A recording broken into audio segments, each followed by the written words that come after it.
गंगा दशहरा की पौराणिक कथा। जय श्री कृष्णा, राधे राधे। प्रिय श्रोताओं, हर साल ज्येष्ठ मास के शुक्ल पक्ष की दशमी तिथि पर गंगा दशहरा मनाया जाता है। गंगा दशहरा के दिन भक्त गंगा मैया की पूजा करते हैं और स्नान दान करते हैं। माना जाता है गंगा दशहरा के दिन स्नान करने से भक्तों को पापों से मुक्ति मिल जाती है। शास्त्रों के अनुसार ज्येष्ठ माह के शुक्ल पक्ष की दशमी तिथि पर धरती पर मां गंगा का अवतरण हुआ था, इसीलिए इस दिन को गंगा दशहरा के रूप में मनाया जाता है और माना जाता है कि इस दिन गंगा स्नान करने से सुख समृद्धि का आशीर्वाद मिलता है तथा गंगा स्नान और कथा को सुनने मात्र से 10 पाप नष्ट हो जाते हैं, जैसे कि निषिद्ध हिंसा, पर स्त्री गमन, चोरी, दूसरे के धन को लेने का विचार, दूसरों का बुरा करना, व्यर्थ की बातों में दुराग्रह, झूठ बोलना, चुगली करना, दूसरों का अहित करना, यह 10 पापों से व्यक्ति को मुक्ति मिल जाती है। तो आज मैं सुनाने जा रही हूँ गंगा दशहरा के दिन सुनी जाने वाली गंगा मैया की बड़ी ही दुर्लभ पौराणिक कथा। मैं मां गंगा से प्रार्थना करती हूँ कि जो भी मनुष्य इस कथा को सुन रहा है, उनके घर में सुख समृद्धि बनाए रखना और उनके सभी पापों को नष्ट कर देना। सूर्यवंश में बाहु नाम के एक राजा हुए। वे बड़े ही धर्मपरायण राजा थे। वे अपनी प्रजा का पालन पुत्रों के समान करते थे। पापियों और द्रोहियों को उचित दंड देते थे, जिससे समस्त प्रजा निर्भय होकर धर्म पूर्वक रहते थे। उनके राज्य में अन्न वस्त्र की कोई कमी नहीं थी, जिससे समस्त प्रजाजन वहां सुख पूर्वक निवास करते थे। एक समय राजा बाहु के मन में अहंकार उत्पन्न हो गया। वे सोचने लगे कि पूरी पृथ्वी पर मेरे जैसा कोई राजा कोई नहीं है। मेरे राज्य में हर ओर सुख शांति है। मैंने अपने सभी शत्रुओं को जीत लिया है। मुझे समस्त वेद और शास्त्रों का ज्ञान है। इस संसार में मुझसे बढ़कर दूसरा कौन है? जब मनुष्य स्वयं को सबसे अच्छा मानने लगता है तो उसे दूसरों में दोष दिखाई देने लगता है। जो दूसरों में दोष देखते हैं, उनकी वाणी भी दूसरों के प्रति कठोर हो जाती है। जिसका मन सदा दूसरों में द्वेष देखने पर लगा रहता है और जो सदा कठोर शब्दों का प्रयोग करते हैं, उनके प्रियजन, पुत्र तथा भाई बंधु भी शत्रु बन जाते हैं। इसीलिए जो मनुष्य मित्र, संतान, गृह, धन धान्य आदि सबकी हानि देखना चाहता है, उसे ही यह काम करना चाहिए। इस प्रकार अहंकार के बढ़ जाने के कारण राजा बाहु अत्यंत उद्दंड हो गए और परिणाम स्वरूप उनके बहुत सारे शत्रु बन गए। है और तालजंग कुल के क्षत्रियों से उनकी प्रलय शत्रुता हो गई और उनके साथ राजा बाहु का घोर युद्ध छिड़ गया। युद्ध में राजा बाहु परास्त हो गए और दुखी होकर अपनी दोनों पत्नियों के साथ वन में चले गए और वहीं समय व्यतीत करने लगे। दुख और संताप से राजा बाहु का शरीर जर्जर हो गया और कुछ समय बाद वन में ही उन्होंने प्राण त्याग दिए। उस समय उनकी छोटी पत्नी गर्भवती थी। पति के गुजर जाने से उन्हें बहुत दुख हुआ। उन्होंने पति के साथ ही चिता में जलने का निश्चय कर लिया। उस स्थान से कुछ ही दूरी पर औरव मुनि का आश्रम था। औरव मुनि परम तेजस्वी पुरुष थे, क्योंकि उन्हें तीनों कालों का ज्ञान था। जब उन्होंने राजा बाहु की उस पतिव्रता छोटी रानी को सती होते देखा तो उनको मना करते हुए कहा, हे देवी, तेरे गर्भ में शत्रुओं का नाश करने वाला चक्रवर्ती बालक है, इसीलिए तुम चिता पर चढ़ने का साहस मत करो। वैसे भी शास्त्रों में गर्भवती स्त्री के सती होने का निषेध है। तुम स्वयं अपनी इच्छा से सती होना चाहती हो, परंतु तुम्हें अपने गर्भ में पल रहे शिशु की हत्या करने का अधिकार नहीं है, अतः तुम्हें यह पाप नहीं करना चाहिए। मुनि के इस प्रकार कहने पर रानी उनकी बात मान गई और फिर दोनों रानियों ने मिलकर पति का विधि पूर्वक अंतिम संस्कार किया और ऋषि के कहने पर उन्हीं के आश्रम में रहने चली गई। मुनि के आश्रम में रहकर दोनों रानियां ऋषि के सेवा सत्कार में समय व्यतीत करने लगी। पर छोटी रानी अपने पूर्व के संस्कारों के कारण धर्म कर्म में विशेष रुचि लेती और औरव मुनि के सुंदर प्रवचनों को अपने हृदय में धारण करके हमेशा परमेश्वर के ध्यान भजन में संलग्न रहती थी, जिससे बड़ी रानी के मन में उनके प्रति ईर्ष्या होने लगी और एक दिन बड़ी रानी ने छोटी रानी को भोजन में जहर मिलाकर दे दिया। पर ईश्वर की कृपा से छोटी रानी पर उस जहर का कोई प्रभाव नहीं पड़ा और ना ही गर्भ में पल रहे शिशु पर। समय आने पर छोटी रानी ने एक पुत्र को जन्म दिया और मुनि ने गर अर्थात विष के साथ उत्पन्न हुए उस बालक का नाम सगर रखा। माता ने बालक सगर का बड़े प्रेम पूर्वक पालन पोषण किया। जब बालक सगर कुछ बड़ा हुआ तो औरव मुनि ने उसका यज्ञोपवीत संस्कार किया और उसे शास्त्रों का अध्ययन कराया। साथ ही अस्त्र शस्त्रों की शिक्षा भी दी और मुनि से शिक्षा पाकर बालक सगर बलवान, बुद्धिमान और धर्मात्मा हो गए। एक दिन सगर ने अपनी माता से पिता के बारे में जानना चाहा। तब माता ने उन्हें सारा वृतांत कह सुनाया कि किस प्रकार सगर के पिता शत्रुओं से हारकर वन में आए और यहाँ औरव मुनि के आश्रम में सगर का जन्म हुआ। सारी कथा जानकर सगर को भीषण क्रोध उपजा और उन्होंने माता के सामने प्रतिज्ञा कर ली कि वह अपने पिता के शत्रुओं का नाश कर देगा और अपना खोया हुआ राज्य वापस लेगा। तब माता से आज्ञा लेकर सगर औरव मुनि के पास पहुँचे और उनका आशीर्वाद लेकर वहां से प्रस्थान किया। तत्पश्चात अपने कुलगुरु महर्षि वशिष्ठ के पास पहुँचे। कुलगुरु वशिष्ठ से मिलकर उन्हें प्रणाम करके सगर ने उन्हें सब समाचार कह सुनाया। महर्षि वशिष्ठ सगर को देखकर अत्यंत प्रसन्न हुए और उन्हें विभिन्न प्रकार के दिव्य अस्त्र शस्त्र प्रदान किए। इस प्रकार सभी दिव्य अस्त्र शस्त्रों से सुसज्जित होकर सगर कुलगुरु वशिष्ठ से आज्ञा लेकर अपने पिता के शत्रुओं से युद्ध करने पहुँचे। शूरवीर सगर ने बहुत ही कम समय में अपने सभी शत्रुओं को पराजित कर दिया। तब यवन तथा अन्य बहुत से राजा अपने प्राण बचाने वशिष्ठ मुनि के शरण में पहुँचे। गुरु वशिष्ठ की बात मानकर सगर ने उन राजाओं को प्राणदान दे दिया। यह देखकर वशिष्ठ मुनि सगर पर बहुत ही प्रसन्न हुए और अन्य तपस्वी मुनियों को साथ लेकर सगर का राज्याभिषेक किया। तत्पश्चात राजा सगर और मुनि के आश्रम पर गए और उनकी आज्ञा लेकर अपनी दोनों माताओं को अपने साथ राजमहल ले आए और सुख पूर्वक रहने लगे। अयोध्या के राजा सगर की 2 पत्नियां हो गई। उन्होंने 2 विवाह किया। पहली का नाम केसनी था और दूसरी का नाम सुमति। भृगु ऋषि के वरदान से केसनी का एक पुत्र हुआ जिसका नाम असमंजस था, जबकि सुमति के गर्भ से 60,000 बलशाली पुत्रों का जन्म हुआ।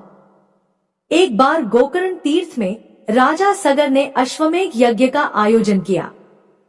राजा इंद्र ने सोचा यदि राजा सगर ने अश्वमेघ यज्ञ कर लिया तो शायद वे इंद्रासन पर भी कब्जा कर सकते हैं। इसी भय से इंद्रदेव ने राजा के अश्व को चुरा लिया और अश्व की खोज में राजा सगर ने अपने 60,000 पुत्रों को भेजा। इन पुत्रों ने 60 योजन भूमि खोद डाली जिससे सागर या समुद्र की उत्पत्ति हुई। पृथ्वी को खोदने के क्रम में सगर के 60,000 पुत्रों ने अश्वमेघ यज्ञ के घोड़े को पाताल में देखा। वह घोड़ा भगवान विष्णु के अवतारी कपिल मुनि के आश्रय में घास चर रहा था। इंद्र ने उस घोड़े को चुराकर वहीं पर छुपा रखा था। सगर के पुत्रों ने कपिल मुनि के साथ अभद्र व्यवहार किया। अब ध्यानस्थ मुनि ने अपनी आंखें खोली और सगर के 60,000 पुत्रों को अपने हुकार से भस्म कर दिया। अब इधर समय व्यतीत होने लगा। जब राजा सगर के 60,000 पुत्र वापस नहीं आए तो राजा सगर ने अपने 60,000 पुत्रों की खोज में अपने पौत्र अंशुमन को भेजा। अंशुमन ने जब अपने चाचाओं की राख देखी तो वे द्रवित हो गए।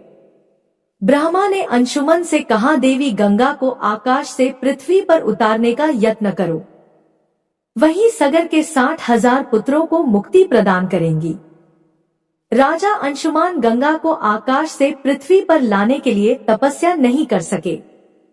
उनके पुत्र राजा दिलीप ने भी प्रयास किया लेकिन वह भी असफल रहे। राजा दिलीप के पुत्र राजा भगीरथ ने गंगा को पृथ्वी पर उतारने के लिए कठोर तपस्या की, राजा भागीरथ की तपस्या से प्रसन्न होकर ब्रह्मा ने देवी गंगा को पृथ्वी पर उतरने की अनुमति दे दी। लेकिन गंगा ने कहा आकाश से पृथ्वी पर उतरने के क्रम में उनके प्रवाह को संभाल पाना असंभव होगा। यह कार्य भगवान शिव के बिना संभव नहीं है। राजा भगीरथ ने भगवान शिव को भी अपनी कठोर तपस्या से प्रसन्न किया।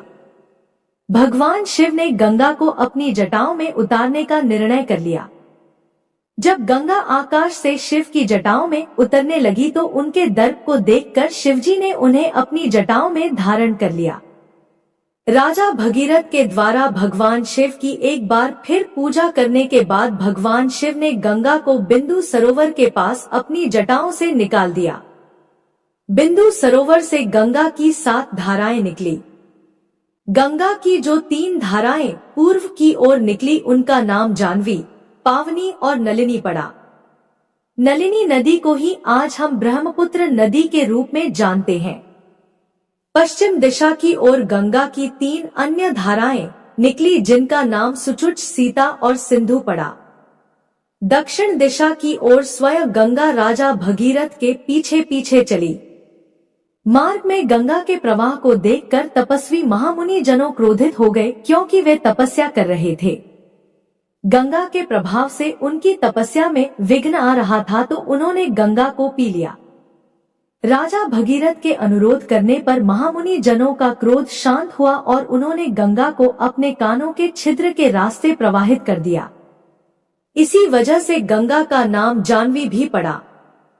राजा भगीरथ के पीछे पीछे गंगा समुद्र तक आई और इसके बाद पाताल में प्रवेश कर गई। पाताल में राजा सगर के 60,000 पुत्रों के राख को गंगा ने स्पर्श किया और उन सभी पुत्रों को स्वर्ग लोक की प्राप्ति हो गई। इसीलिए राजा भागीरथ के नाम पर गंगा का एक अन्य नाम भगीरथी भी पड़ा। गंगा के पृथ्वी पर अवतरण के बाद ब्रह्मा जी ने वरदान दिया कि जो भी गंगा के जल से स्नान करेगा उसे जन्म मरण के चक्र से मुक्ति मिल जाएगी। जो भी इस गंगा अवतरण के दिन, गंगा दशहरा के दिन गंगा में डुबकी लगाएगा उसके 10 पाप स्वतः नष्ट हो जाएंगे और उसके घर में सुख समृद्धि का आवास सदैव रहेगा। भगवान भोलेनाथ उससे सदैव प्रसन्न रहेंगे। तो एक बार प्रेम से बोलिए गंगा माता की जय। जय हो गंगा मैया। हे गंगा मैया, जैसे आपने भगीरथ के कार्य को सिद्ध किया और उनके पूर्वजों को मुक्ति दिलाए, वैसे ही इस कथा कहानी को सुनने वाले और कहने वाले तथा हुंकारा भरने वाले सभी भक्तों पर अपनी कृपा दृष्टि बनाए रखना। प्रिय श्रोताओं, इस कथा को पूर्ण करने हेतु अब आगे आप सुने गंगा स्नान की कथा। एक कथा के अनुसार भगवान भोलेनाथ ने स्वयं देवी पार्वती को यह बताया है कि वे कौन से लोग होते हैं जिन्हें गंगा स्नान के बाद स्वर्ग मिलता है। अगर आप भी स्वर्ग जाने की इच्छा रखकर गंगा स्नान करते हैं तो इस कथा को अवश्य ही सुने। गंगा स्नान कथा के अनुसार माघ स्नान का पर्व था। गंगा के घाट पर श्रद्धालुओं की भारी भीड़ थी और उसी दिन भोलेनाथ माता पार्वती को साथ में लेकर पृथ्वी पर भ्रमण के लिए निकले थे। वे अपने प्रिय नगरी काशी की ओर प्रस्थान किए हुए थे। तभी आकाश से गुजरते समय माता पार्वती की नजर भीड़ की ओर गई। पार्वती जी ने इतनी ज्यादा भीड़ का कारण शिव जी से पूछा। शिव जी ने बताया, हे देवी, आज से माघ माह स्नान का पर्व आरंभ हो चुका है। इस माघ माह में स्नान करने वाले लोग स्वर्ग को जाते हैं। उसी लाभ के लिए इतने सारे श्रद्धालुओं की भीड़ जमा हुई है। पार्वती जी का भीड़ को देखकर कौतूहल तो शांत हो गया, लेकिन उनके मन में एक सवाल भी आया। तब उन्होंने भोलेनाथ से पूछा कि हे भगवान, हे भोलेनाथ, गंगा स्नान करने वाले यह सारे लोग स्वर्ग चले गए तो क्या होगा? स्वर्ग में इतना स्थान कहाँ है प्रभु? फिर लाखों वर्षों से लाखों लोग इस तरह गंगा स्नान करके स्वर्ग पहुंच रहे हैं, तो वे लोग कहाँ हैं? स्वर्ग में उन्हें कहाँ स्थान मिला है? देवी भगवती के इस सवाल पर भोलेनाथ ने कहा, हे देवी, शरीर को गीला करना एक बात है, लेकिन स्वर्ग प्राप्ति के लिए तो मन की मलिनता को धोना बहुत ही आवश्यक है। तब माता पार्वती ने पूछा कि यह कैसे पता चलेगा प्रभु कि किसने शरीर धोया है और किसने मन को पवित्र किया है। शिव जी ने बताया है पार्वती यह उनके कर्मों से समझा जाता है। प्रिय भक्तगणों, पार्वती जी की शंका अब भी नहीं मिटी। तब शिव जी ने अपनी देवी पार्वती जी के मन में चल रहे सारे सवालों के समाधान के लिए उन्हें कहा, है देवी, चलो मैं तुम्हें सारी बात एक प्रत्यक्ष उदाहरण के माध्यम से समझाने का प्रयत्न करता हूँ, लेकिन इसके लिए हमें एक नाटक करना होगा। तब क्या था, शिव जी तुरंत ही एक कोढ़ी का रूप धारण कर लेते हैं और रास्ते में लेट जाते हैं और माता पार्वती को कहते हैं, हे देवी, आप एक अत्यंत ही सुंदरी का रूप धारण कर लीजिए। वैसे तो आप अत्यंत ही सुंदर हैं। माता पार्वती अपना रूप बदलकर कोढ़ी बने शिव जी के साथ गंगा स्नान के लिए जाते मार्ग के किनारे बैठ गई। गंगा स्नान करने वाले लोगों की भीड़ उन्हें देखने के लिए रुकती। ऐसी अलौकिक सुंदरी के साथ ऐसा कुरूप कोढ़ी सबको देखकर हैरानी हो रही थी और सबको आश्चर्य भी हो रहा था। कौतूहल में सभी इस बेमेल जोड़ी के बारे में पूछताछ करते, आपस में काना फूसी भी करते।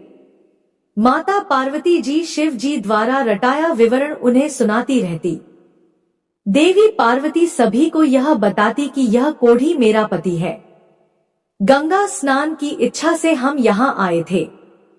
गरीबी के कारण इन्हें कंधे पर रखकर लाई हूँ। बहुत थक जाने के कारण थोड़े विराम के लिए हम यहाँ बैठे हैं। रास्ते में आते जाते कई लोग तो देवी पार्वती को देखकर उन्हें अपने पति को छोड़कर अपने साथ चलने की बात कहते।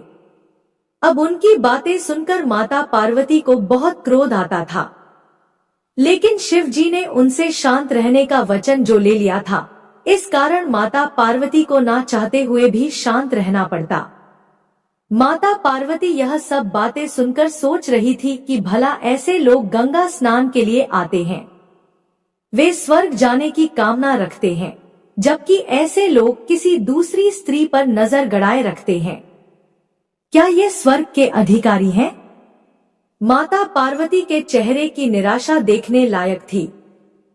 भोलेनाथ और माता पार्वती का यह क्रम शाम तक चलता रहा। तभी एक सज्जन पुरुष वहां आए और उन्होंने पूछा, देवी, आप यहाँ पर क्यों बैठी हैं? यह कौन है और इस तरह असहाय क्यों पड़े हुए हैं? माता पार्वती ने कहा, यह मेरे पति है। हम लोग गंगा स्नान के लिए आए हैं और यहाँ पर बैठकर विश्राम कर रहे हैं। विश्राम करने के पश्चात हम गंगा स्नान करेंगे। प्रिय भक्तों, इस तरह पार्वती जी ने रटा रटाया विवरण उन्हें भी सुना डाला। यह सुनकर उस सज्जन पुरुष की आंखों में आंसू भर आए। उन्होंने सहायता का प्रस्ताव किया और कोढ़ी को कंधे पर लादकर गंगा तट तक पहुंचा दिया। यहाँ तक कि वे लोग गंगा स्नान कर भी लेते हैं। उसके बाद उस सज्जन पुरुष जो अपने साथ में सत्तू लाया था, उन दोनों को खाने के लिए दिया और फिर सुंदर स्त्री बनी माता पार्वती को बारंबार नमन करते हुए कहा, देवी, आप जैसी देवियां ही इस धरती के स्तंभ हैं। धन्य है आप जो इस प्रकार अपना धर्म निभा रही हैं। ऐसा कहकर वह पुरुष दोनों को प्रणाम करता है। भगवान शिव और माता पार्वती ने उसे आशीर्वाद दिया। शिव पार्वती वहां से उठे और कैलाश की ओर चल पड़े। शिव जी ने रास्ते में कहा, देवी पार्वती, इतनों में से एक ही व्यक्ति ऐसा था जिसने अपना मन धोया और स्वर्ग के लिए सुगम रास्ता बनाया। गंगा स्नान का महालय तो सही है, पर इसके साथ मन भी धोने की शर्त लगी है। तब माता पार्वती समझ गई कि आखिर क्यों इतनी संख्या में गंगा स्नान करने के बाद भी और गंगा का निर्मल महालय होने के बाद भी लोग स्वर्ग क्यों नहीं पहुंच पाते और क्यों गंगा स्नान के पुण्य फल से वंचित हो जाते हैं। क्योंकि उन्हें विश्वास नहीं होता कि गंगा स्नान करने के बाद भी उनके पाप धुल जाएंगे। गंगा स्नान करने तो सभी जाते हैं, किंतु शुद्ध मन लेकर बहुत कम लोग जाते हैं। राह चलते किसी स्त्री को देखकर उनके मन में उसके प्रति आकर्षण पैदा होता है, जो पाप है। किसी असहाय को देखकर उससे किनारा कर लेते हैं। इतने सारे पाप मन में लेकर भला गंगा स्नान करने का फल कैसे मिल सकता है। जो लोग धर्म कर्म पुण्य और दान करते हुए गंगा जी में स्नान करते हैं, उनके पाप स्वतः ही मिट जाते हैं और उन्हें स्वर्ग की प्राप्ति होती है। इसीलिए गंगा स्नान करने से पूर्व अपने मन को शुद्ध और निर्मल करना अत्यंत आवश्यक है और उसके साथ ही दान पुण्य अवश्य करना चाहिए। फिर तो गंगा स्नान करने के बाद उसके लिए स्वर्ग के दरवाजे खुल जाते हैं। एक बार प्रेम से बोलिए गंगा मैया की जय। अगर वीडियो पसंद आई तो हमारे चैनल को सब्सक्राइब करें। धन्यवाद।